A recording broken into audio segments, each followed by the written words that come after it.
நாளைக்கான வீடியோக்கான ஒரு ப்ரோமோ தாங்க வந்திருக்கு. ப்ரோமோ வந்து சூப்பரா இருந்துச்சு அப்படின்னு தாங்க சொல்லணும். ஜானகி இருக்காங்கல்ல, ஜானகி வந்து இறந்து போன அவங்க அக்காகிட்ட வந்து ஃபோனில் பேசுகிற மாதிரி தான் காட்டிக்கிட்டு இருக்காங்க அப்படின்னு தாங்க சொல்லணும். அதெல்லாம் பார்க்குறவங்க சேனலை மட்டும் மறக்காமல் லைக் அண்ட் சப்ஸ்கிரைப் மட்டும் பண்ணிடுங்க. ஃபஸ்ட்டு எடுத்தோடனே வந்து நம்ம ஜானகி வந்து நம்ம இவங்க இருக்காங்கல்ல, மாயாவோட ரூமுக்குள்ளே வர்ற மாதிரி தான் காட்டிக்கிட்டு இருக்காங்க. அந்த நேரத்தில் பார்த்தா மாயா வந்து நல்லா தூங்கிட்டு இருக்கிற மாதிரி தான் காட்டிக்கிட்டு இருக்காங்க. அப்போ வந்து உள்ளே போகிறாங்க. மாயா நல்லா தூங்கிட்டியா?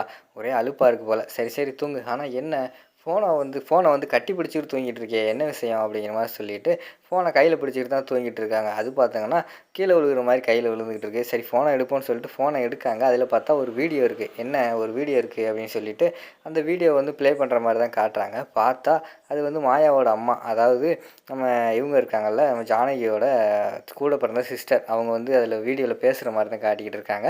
அந்த வீடியோவில் அவங்க வந்து சொல்லிக்கிட்டு இருக்காங்க, மாயா எனக்கு இப்போ தான் ரொம்ப சந்தோஷமாக இருக்குது.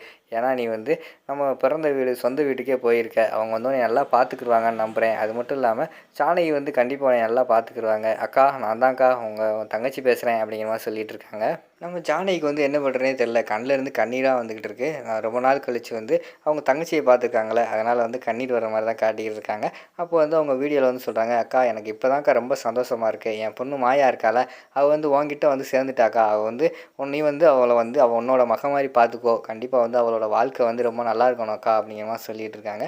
கண்ணை தொடச்சிக்கிட்டே வந்து நம்ம ஜானகி வந்து வீடியோ பார்த்துக்கிட்டே இருக்கிற மாதிரி தான் காட்டிக்கிட்டு இருக்காங்க.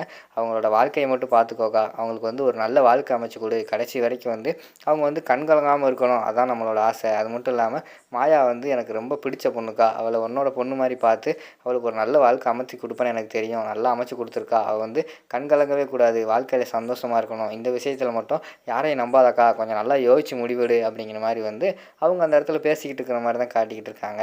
அதோட பார்த்துட்டிங்கன்னா அந்த ப்ரோமோ வந்து முடிச்சிடுறாங்க.